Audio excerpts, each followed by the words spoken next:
సంవత్సరాల తరబడి ఎన్ని మందులు వాడినా మీ మోకాల నొప్పులు తగ్గట్లేదా? ప్రాణ పెయిన్ క్లినిక్ లో అత్యాధునిక చికిత్స.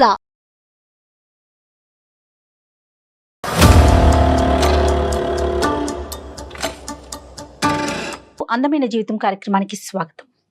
నమస్తే కళ్యాణ్ చక్రవర్తి. నాగేశ్వరరావు గారండి, ఒక ఆయన మనకి మెయిల్ చేశారండి. వైఫ్ అండ్ హస్బెండ్ మధ్య ఇష్యూ. ఆయన మెయిల్లో ఆయన పెట్టిన పదాలు కానీ, ఆయన పడుతున్న బాధ కానీ వింటే కళ్ళల్లో నీళ్ళు వచ్చాయండి. ఎలా పెట్టుకున్నాడంటే ఇలా ఫైనల్ గా, నాకు చచ్చిపోవాలని ఉంది, ఏదైనా అవకాశం ఇప్పించండి, నన్ను ఎవరైనా చంపేసేయండి, అది త్రూ అంటే అంత బాధ వెళ్ళగక్కున్నాడండి వైఫ్ అండ్ హస్బెండ్ మధ్య ఉన్న ఒక ఇష్యూతో. సో ఇమీడియట్ గా మీతో మాట్లాడాలనిపించింది, మరి ఒకసారి కాల్ చేసేద్దామని. తప్పకుండా జయ గారు, చంపేయండి, నన్ను చంపేయండి అనేటటువంటి వ్యక్తి తన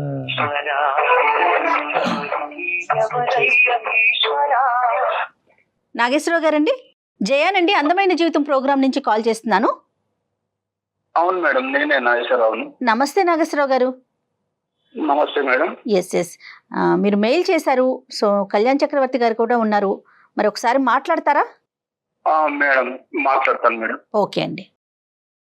నాగేశ్వర గారు. నమస్కారం డాక్టర్ గారు. నమస్తే నాగేశ్వర గారు, చెప్పండి సార్, ఏంటి సమస్య? మీ వయసు ఎంత? మీరు ఎక్కడ ఉంటారు? డాక్టర్ గారు, నాది నిజామాబాద్ దగ్గర ఒక పల్లెటూరు అండి. నేను చాలా దీనాద అవస్థలో ఉన్నాను సార్. సార్, బెడ్ మీద కదలేని స్థితిలో ఉన్నాను, చావు బతుకులలో ఉన్నాను. ఈ చావు కూడా నాకు రావట్లేదండి.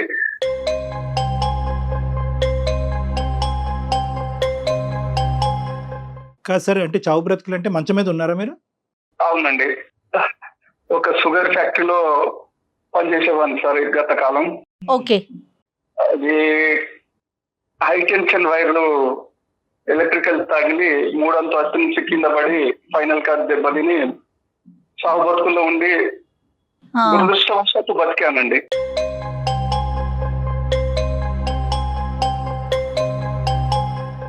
అదేంటండి, ఎవరైనా అదృష్టవశాత్తు బతికానంటారు, మీరేంటండి దురదృష్టవశాత్తు అంటున్నారు? చెప్పండి నాగేశ్వరరావు గారు. మొత్తం మీద కదలలేని స్థితిలో ఉన్నాను మేడం. అయ్యయ్యో.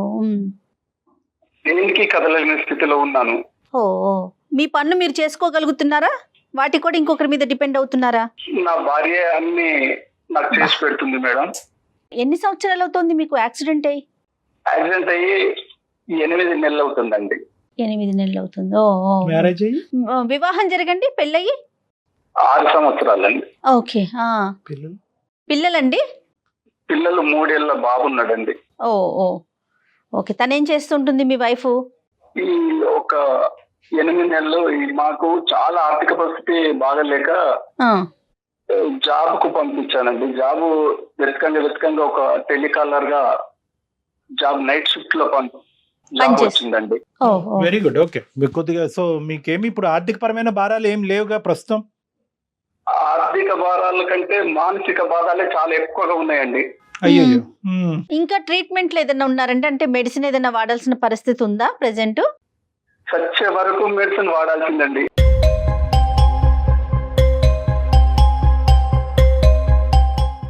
బంధువులు నేను మంచుకున్నప్పుడు మొత్తం ఇంటి చుట్టూ తిరిగేవారు. అంతేనండి. ఎవరు నా ఇంటి పక్కకు కూడా రావట్లేదు. చాలా ఇబ్బందిగా బతుకుతున్నాము. ఇప్పుడు మీరు మొబిలిటీ అనేది పెరిగేదానికి అవకాశం ఉందా సార్? అంటే జీవితాంతం మందులు వాడాలనేది నాకు అర్థం అవుతుంది, ఎందుకంటే ఆ న్యూరోమస్కులర్ కండిషన్స్ కి కొద్దిగా రికవరీగా వాడాలి. బట్ రికవరీ స్టేట్ గురించి ఏమని చెప్పారండి? అంటే ఏ part of the spine damage అయింది? అసలు మీరు ఎప్పటికైనా లెగిసి నడిచి తిరిగేటటువంటి అవకాశం ఉందా లేదా?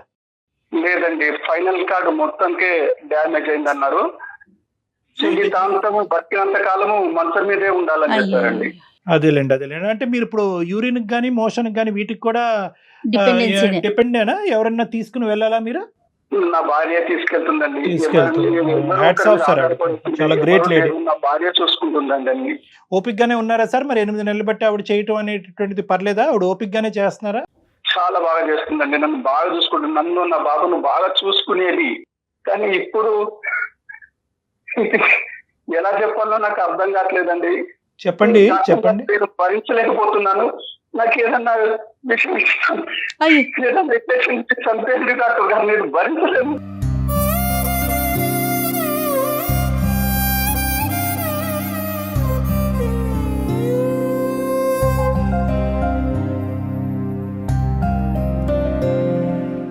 నో నాగేశ్వరరావు గారు అలా కాదు. మనం ఇక్కడ మీరు చేసింది సమస్యకి పరిష్కారం గురించే గానీ విషయాలు ఇచ్చి చంపేదాని గురించి కాదు. దయచేసి ఆ మాట మీరు అనకూడదు. మేము డబ్బులన్నీ చేతులు అయిపోయినాక 3 నెలలు చాలా ఇబ్బంది పడ్డామండి. అదే ఈ 3 నెలలు ఇబ్బంది పడ్డ తర్వాత ఒక 5 నెలల క్రితము జాబ్ వచ్చి. ఏం జాబ్ అది? దాని వివరాలు ఏంటి? ఆ జాబ్ ఎక్కడ? సాఫ్ట్వేర్ అంట, టెలికాలర్ గా నైట్ షిఫ్ట్ అండి. ఓ మరి ఆవిడకి నైట్ షిఫ్ట్ అయితే మరి మీకు ఇబ్బంది ఉండదా? రాత్రి ఎవరన్నా పెట్టి వెళ్తారా? మరి ఎలా? ఎట్లా బాబు ఎట్లా? పాపం చాలా బాధపడుకుంటూ నాకు అన్ని అరేంజ్ చేసి బాబును అటు ఇటు పోతాడని చెప్పేసి కాలుకు తాడుకు కట్టి నా మంచాన్ని కట్టాడండి.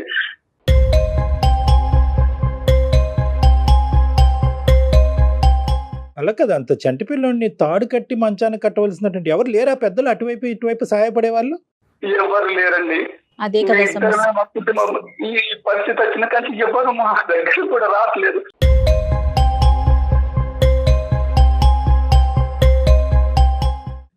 ఈ 3 నెలల నుంచి నేను గమనించింది నా భార్యలో ఏంటంటే కొద్ది రోజుల క్రితం వామిటింగ్ చేసుకుంటుందండి.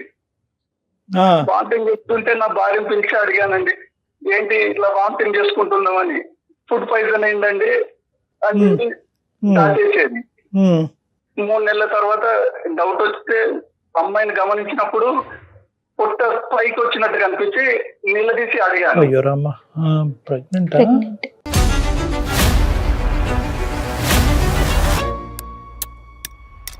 ఏం నాగేశ్వరరావు గారు, మేము ఏదైతే ఊహించుకుంటున్నాం అదే చెప్పబోతున్నారా? అదే డాక్టర్ గారు, నేను గట్టిగా అడిగినప్పుడు జీతం తీసుకొచ్చి నా చేతిలో పెట్టి బోర్లు ఏడిచేది, కానీ ఏ విషయం నాకు చెప్పేది కాదు.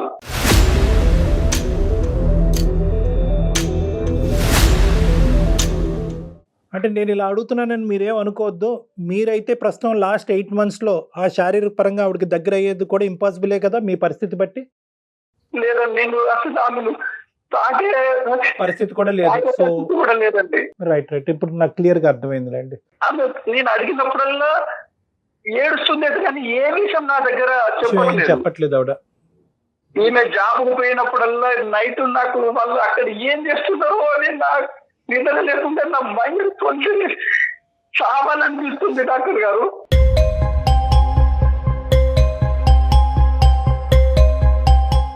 మనకి మెయిల్ చేయటానికి రీజన్ ఏంటండి?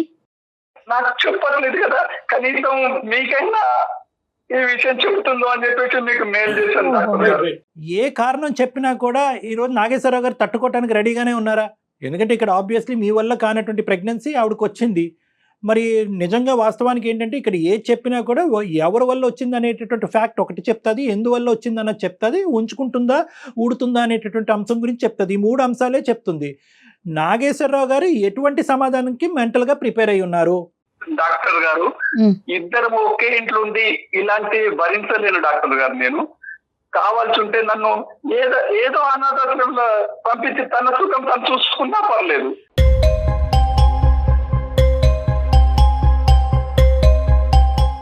ఇక్కడుంటారా ఎక్కడుంటారా అనేది ఆవిడతో మాట్లాడిన దాన్ని బట్టి చూద్దాం అసలు ఆవిడ ఏమనుకుంటున్నారండి.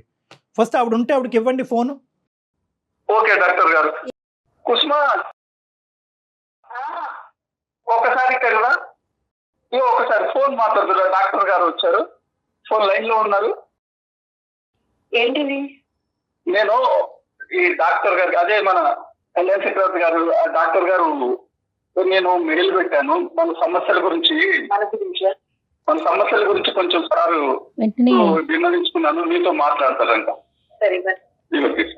నమస్తే అమ్మ, మీ పేరమ్మా? కుసుమ గారు. కుసుమ. నమస్తే అండి, నా పేరు కుసుమ అండి. దురదృష్టం కొద్ది 8 నెలల క్రితం ఒక జరగకూడనటువంటి సంఘటన వల్ల అతను న్యూరలాజికల్గా డెఫిషియన్సీ అయ్యి మంచాన్న పడి ఈరోజు అతను ఏమీ చేసుకోలేనటువంటి వ్యక్తిగా మారిపోయి అన్ని పనులు మీరే చేయటం అన్నది జరుగుతుంది. మీకు ఫస్టే మేము హ్యాట్స్ ఆఫ్ అని చెప్పాము. ఎందుకంటే మీలాంటి స్త్రీమూర్తులు ఉండటం వల్లే ఈరోజు ప్రపంచం ఇలా ఉందేమో, మీలాంటి త్యాగశీలు ఉండటం వల్లే ఇలాగ ఈ ప్రపంచం ఉందేమో అని చెప్పి చాలా గర్వపడ్డాం మేము. చాలామందికి మీలాంటి వాళ్ళు ఒక ఎగ్జాంపుల్గా ఒక పాఠం కింద నిలవాలి అనేటటువంటిది, మీ ఓపికి మీ ఓర్పుకి సహనానికి. కానీ ఏంటంటే తర్వాత ఫేజ్ 2లో అతను మాకు చెప్పినటువంటి అంశం ఏంటంటే, ఉద్యోగం వచ్చిన తర్వాత 3 నెలలు ప్రెగ్నెంటో లేదా 4 నెలలు ప్రెగ్నెంట్గా నా భార్య వచ్చి నా ఎదురుగుంట నిలబడి ఏంటి విచిత్రమైన పరిస్థితి అంటే కనుక ఆవిడ ఏడవటం తప్ప ఇంకో సమాధానం చెప్పట్లేదు, నాకు బతకాలని లేదు, నాకు విషం ఇచ్చి చంపేయండి డాక్టర్ గారు అని చెప్పి మాకు ఈమెయిల్ పంపించాడు. వెంటనే ఒక మనిషి యొక్క ప్రాణాన్ని కాపాడటం మించి ఇంకో ధ్యేయం అందమైన జీవితం లేదు కాబట్టి అతనికి వెంటనే కాల్ చేయడం జరిగింది. ఇప్పుడు మీ పరిస్థితి ఏంటో చెప్పండి అమ్మా, నిర్మోహమాటంగా ఉన్నది ఉన్నట్టుగా చెప్పండి. ఎందుకంటే ఈ క్లిష్టమైనటువంటి పరిస్థితిలోంచి మిమ్మల్ని ఎలా బయటకు తీసుకురావాలనేది మేము ఆలోచిస్తాం. ఆయన్ని పెళ్లి చేసుకున్న దగ్గర నుంచి ఆయన బాగానే చూసుకున్నారండి. సంతోషం. మాకు ఒక బాబు కూడా ఉన్నాడు, 3 ఏళ్ల బాబు. అయితే హై టెన్షన్ వైర్ తనకి తగిలి ఆయన ఇలా అయిపోయారు కదా. మీరేం చదువుకున్నారు కుసుమ గారు? నేను డిగ్రీ చదివానండి. Very good. సాఫ్ట్వేర్ కంపెనీలో టెలికాలర్ గా చేస్తున్నాను. ఎంతకాలం బట్టి చేస్తున్నారమ్మా? నేను ఒక 5 నెలల నుంచి చేస్తున్నాను. అదే ఎందుకు ఇప్పుడు ఆ జాబ్ నైట్ షిఫ్టేనా, డే షిఫ్ట్ ఉండదు? అది అంటే నైట్ షిఫ్ట్, వాళ్ళు నైట్ షిఫ్ట్ నాకు ఇష్టాన్ని అన్నారండి. అదేలేండి, యూరోపియన్ టైమింగ్స్ అయ్యి ఇంకా ఇప్పుడు పాపం కుసుమ గారికి అవసరం కాబట్టి వెంటనే జాయిన్ అయినట్టున్నారు. నైట్ అంటే పిల్లాడు నిద్రపోతాడు, పెద్ద ప్రాబ్లం ఉండదు. పొద్దు నుంచి చూసుకోవాలి కదా పిల్లాన్ని. అదేలేండి. అది కాకుండా వారికి కూడా చూసుకోవాలి కదండి అన్ని రకాలుగా. అంతా బానే ఉంది కదమ్మా, చక్కటి జాబ్ వచ్చింది, భగవంతుడు చూపినటువంటి దారి. మరి ఇప్పుడు ఈ ఒడిదొడికి ఏంటమ్మా? ఇప్పుడు కరెంట్లీ మీరు క్యారింగ్ అని అతను చెప్తున్నారు, ఏంటి ఎంతవరకు నిజం? నిజమేనా అండి? అవునండి. ఏంటమ్మా, ఏం జరిగింది చెప్పండి. నాకు ఉద్యోగం ఇచ్చిన ఆయన ఒక 30,000 ఇస్తా, నేను మీ ఇల్లు పోషించుకోవడానికి, నాకు మా ఇంట్లో ప్రాబ్లం ఉంది, నాకు ఉండండి, నాతో ఉండమని అడిగారండి.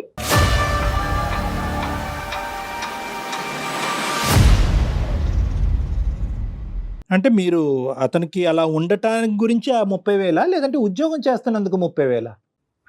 ఉద్యోగం చేస్తున్నందుకు. మరి అడిషనల్ సర్వీస్ ఏంటి? ఆ ఉద్యోగం ఇస్తూ ఆయన నాతో ఉండాలి అంటే ముందే ఆవిడకి చెప్పాడు అని చెప్పానండి. అంతే కదా డాక్టర్ గారు? అంటే ఎవరైతే అతను ఉన్నాడో అతను ముందే మీకు ప్రపోజ్ చేశాడు, అంతేనండి కుసుమ గారు? అవునండి. ఎన్ని చోట్ల ఉద్యోగం కోసం తిరిగానండి, ఒక్కడు ఉద్యోగం ఇస్తానని ఇవ్వలేదు.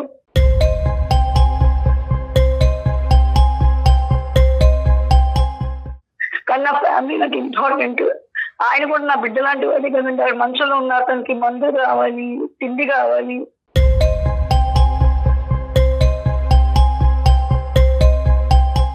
నేను ఏం చేయాలో నాకు అర్థం కాలేదు. నాకు ఆ టైంలో నాకు వాళ్ళే నాకు గుర్తొచ్చారు.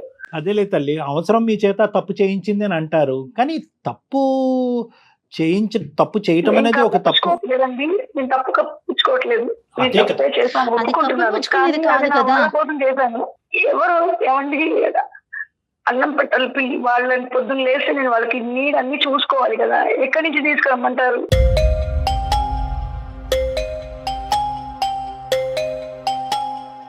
ద థింగ్ ఈజ్ ఒకటమ్మా, అలా ఆర్గ్యూ చేస్తే కనుక ఇంకా ప్రపంచంలో ఉన్న వాళ్ళందరూ వాళ్ళ కడుపు నింపుకోవడానికి తప్పుదారిలో వెళ్ళేటటువంటి కార్యక్రమంలోనే పడాలి, అందరూ చేసేసుకోవచ్చు. అది కాదు ఇక్కడ ఏంటంటే, మీ అవసరం అనేటటువంటిది ఎంత ఇంపార్టెంటో, ఇక్కడ ఎథిక్స్ అనేటటువంటిది, మోరల్ వాల్యూస్ అనేటటువంటి, దేని గురించి పుట్టి పెరిగేమనేటటువంటిది కూడా చాలా ఇంపార్టెంట్ అంశాలు. మీరేంటంటే మేము ఈ సబ్జెక్ట్ గురించి మాట్లాడినప్పుడల్లా నా అవసరం ఎవరు తెలుస్తారు, నా బాధ మీరు అక్కడ కూర్చొని మాట్లాడటం ఈజీగానే. అది కాదు, చిన్న పిల్లాడిని మంచానికి కట్టి వెళ్తున్నానంటే నా బాధ ఎంత చంపుకుని వెళ్తున్నాను. అది అసలు అందులో మాటల్లో చెప్పలేనంత బాధ మీరు పడుతున్నారు. కానీ మంచానికి కట్టి ఏ ఆడది వెళ్తుందండి రాత్రిపూట? ఆ పిల్లాడు నిద్రలో లేచి ఏమి అవుతాడు, వాడికి ఆకలేస్తుంది, ఇవన్నీ నేను ఆలోచిస్తూనే ఉన్నాను. కానీ నాకు నా పిల్లాడు ఇంపార్టెంట్, నా భర్త ఇంపార్టెంట్ నాకు.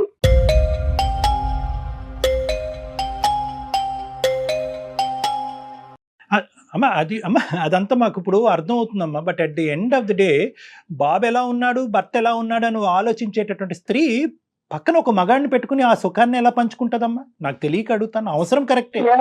నేను వయసులో ఉన్నాను, నాకు కోరికలు ఉన్నాయి, కానీ చుట్టుపక్కల వాళ్ళు నీ మగుడు ఇలా మంచంలో పడున్నాడు, నీ బిడ్డ ఇలా ఉంది, నువ్వు వెళ్ళిపో, నీ లైఫ్ నువ్వు చూసుకో అని చెప్పినా కూడా నేను ఎవరి మాటలు పట్టించుకోలేదండి.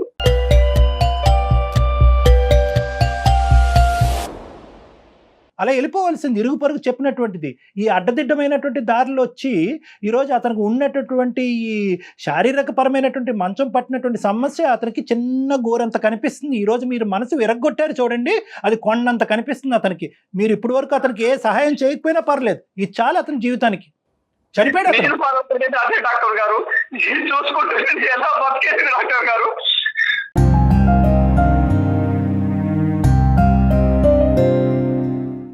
చచ్చిపోయాడు అతను, మానసికంగా చచ్చిపోయాడమ్మా. మీరు ఇప్పుడు వరకు చేస్తున్నటువంటి సేవ ఏదైతే ఉందో అదంతా బూడిదలో పోసిన పన్నీరు. ఇరుగు పొరుగు అందరూ చెప్పారండి వెళ్ళిపోవమ్మా, నీకు వయసు ఉందమ్మా, బిడ్డను తీసుకుని విడాకులు తీసుకుని వెళ్ళిపోవంటే కనుక పద్ధతిగా మీరు వెళ్ళిపోయి ఇంకో పెళ్లి చేసుకుని ఉంటే కనుక ఇతను దిక్కో మొక్కో లేనోడిలాగా ఏ అనాథాశ్రమంలోనే ఎక్కడో ఉండి బతికి బయటపడి ఉండేవాడు. పద్ధతిగానే వెళ్ళింది నా భార్య అని చెప్పి. ఈరోజు ఆ సేవా కార్యక్రమాలు చేసినందుకు మీకు నోబెల్ ప్రైజ్ ఇవ్వాలా, లేదంటే ఈ దరిద్రం చూపెట్టినందుకు మిమ్మల్ని శిక్షించాలా? నేను ఆ బతుకుని కూడా ఇంకో బిడ్డలా అనుకున్నానండి. బిడ్డలా అనుకోవటం ఏంటి తల్లి? ఒక 6 ఏళ్ళు జర్నీ చేసిన ఒక మనిషిని నువ్వు మోసం చేసినట్టు కాదు. అందుకే కదా అతను మంచం మీద ఉంటే అతను జాగ్రత్త కాపాడుకోవాలి. అతన్ని కాదండి, 6 ఏళ్ల క్రితం తను మంచం మీద లేనప్పుడు మిమ్మల్ని మీ బిడ్డని కాపాడలేదు. అప్పుడు అతను ఏమైనా తప్పుడు పని చేశారా? కాయకష్టం చేసుకోవటానికి వెనకాతల బిడ్డ పరిస్థితి భర్త పరిస్థితి అలా ఉందనుకుని మీరు ముందుకెళ్ళారని అనుకోవాలా? లేదంటే ఇంకా నాకు వయసు ఉంది, నా కోరికలు నాకు ఉన్నాయి, ఆ కోరికలు తీర్చుకోవటానికి ఇంక ఇలాగే మాట్లాడుతుంది సమాజం. ఇలా తప్పుడుగానే మాట్లాడుతుంది. భర్త సుఖ పెట్టట్లేదేమో, భార్య పక్కదో వెళ్ళిందని అంటారు. తట్టుకోగలరమ్మా? ఇవన్నీ పక్కన పెట్టండి, తప్పు ఓకే. నేను అంటున్నాను నా బిడ్డ నాకు నా భర్త ఇంపార్టెంట్ అది ఒక్కటి తప్ప నా మనసులో ఏమీ లేదండి. కరెక్టేనమ్మా, కానీ అదే భర్త అదే బిడ్డ లైవ్ లో ఈ తల్లి ఏం చేస్తుంది, భార్య ఏం చేస్తుంది అంటే చూస్తూ ఉంటే కనుక అప్పుడు కూడా ఇలా కంటిన్యూ అయ్యి ఉండేవారా మీరు? చెప్పండి, నేను చెప్తున్నాను. వాళ్ళు ఒక్కలే కనిపిస్తున్నారు అని అంటున్నారు. వాళ్ళ కళ్ళతో ఈ సన్నివేశాలన్నీ చూశారనుకోండి, అప్పుడు కూడా మీరు కంటిన్యూ అవుతారా? నెంబర్ 1. నెంబర్ 2, ఏదైనా తప్పే. ఏ రాయితో తల పగలు కొట్టుకుంటేనేంటి, తప్పు చేశారు. ప్రెగ్నెంట్ అవటం ఏంటమ్మా? పొద్దున బిడ్డ పరిస్థితి ఏంటండి? ఉన్నవాడి పరిస్థితి ఏంటి? వచ్చేవాడి పరిస్థితి ఏంటి? బిడ్డ కావాలని అడిగాడండి. ఏంటమ్మా?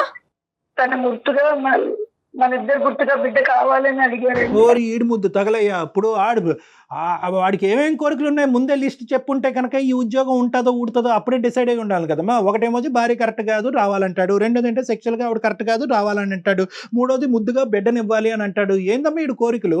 అసలు అతని లిస్ట్ లో మీరే నెంబరో చూసుకోండి ముందు. అవుట్ వాడితో మన పక్కన ఏంటని తీసుకెళ్ళి ఎక్కడ పడేసే అనేటటువంటి కండిషన్ రేపు వస్తుంది చూడండి, నేను రాసిస్తా. కొడుకుని అనాథాశ్రమంలో వెయ్యి, ఇతను తీసుకెళ్ళి ఇంకో చాట ఎక్కడో వెయ్యని అంటాడు. అయిపోయి నీలాంటి స్త్రీలు ఎంతమంది లేరు సమాజంలో?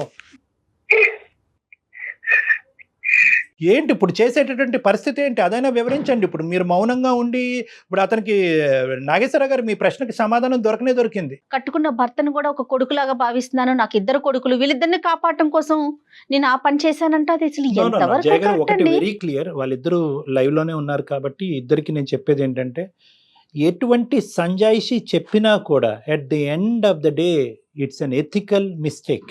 ఇది తప్పు చేశారు అని చెప్పేటటువంటి అంశం వెనకాతల అవసరం భర్త బిడ్డలాగా చూసుకున్నాను, భర్తని బిడ్డలాగా చూసుకున్నాను, చంటి పిల్లోళ్ళలాగా సాకాను, ఇవన్నీ కవర్ అయిపోయినాయి అమ్మా. అవన్నీ 1% ఆఫ్ ద షో. మీరు చేసినటువంటి పని ఏదైతే ఉందో అది 99%. తప్పు వెనకాతల కండిషన్స్ ఎప్పుడైతే కనుక మీరు చెప్తున్నారో ఆటోమేటిక్గా మీ తప్పు కాదు అన్నట్టుగా మాట్లాడుతున్నట్టు అయిపోతుంది. డాక్టర్ గారు నాకు ఏదో దారి చూపించండి డాక్టర్ గారు. ఇదంతా వినుకుంటూ చూసుకుంటూ నేను బతకలేను డాక్టర్ గారు. ఈ మానసిక మీద నా అవిటితనం కంటే ఈ మానసిక మీద ఎక్కువ అవుతుంది. నాకు ఏదో దారి చూపించండి.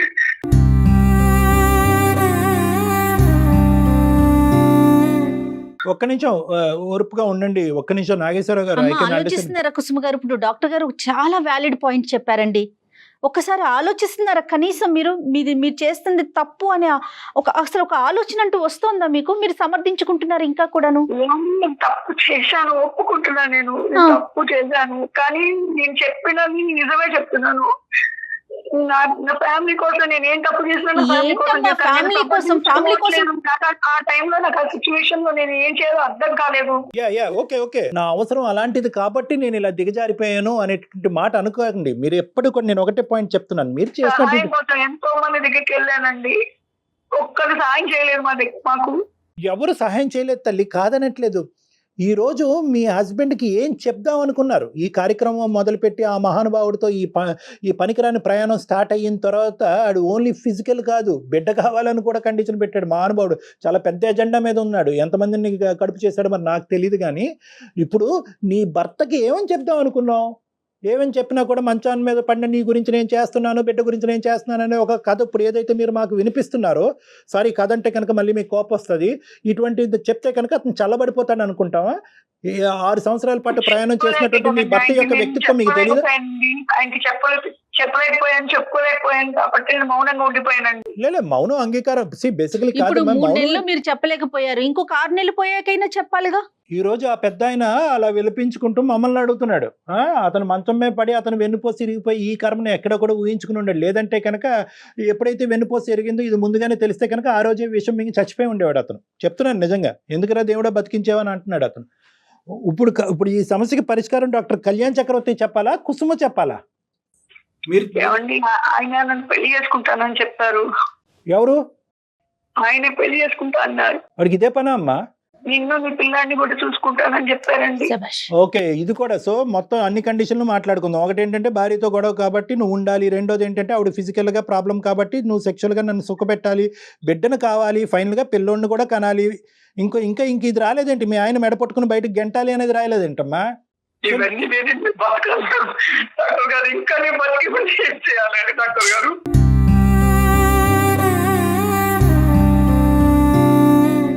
కాదమ్మా, నువ్వు నాకు తెలియక అడుగుతా. అతన్ని ఇంకెక్కువ ఏడిపించద్దు. మీరు ఇప్పుడు అతన్ని మ్యారేజ్ చేసుకోవడానికి రెడీ అయిపోయారా? ప్రెగ్నెన్సీతో పీటల మీద కూర్చోడానికి రెడీ అయిపోయారా? చేసుకుంటానని చెప్పారండి. వాడు ఏమన్నా అంటాడమ్మా, దొంకమంటాడు. నీ 30,000 గురించి ఏంటి ఇదంతాని? మరి ఇప్పటి వరకు మీ సో కాల్డ్ త్యాగం ఎట్లా? త్యాగానికి ఏం చెప్పుకుంటారు? అంతా ఒక కట్టు కథ అనిపిస్తుందమ్మా మాకు. ఇప్పుడు ఈ రోజు మేము ఎక్కడ జాలిపడి మొదటి నుంచి మీ ఇద్దరి మధ్యన ఫిక్స్డ్ ఎజెండా.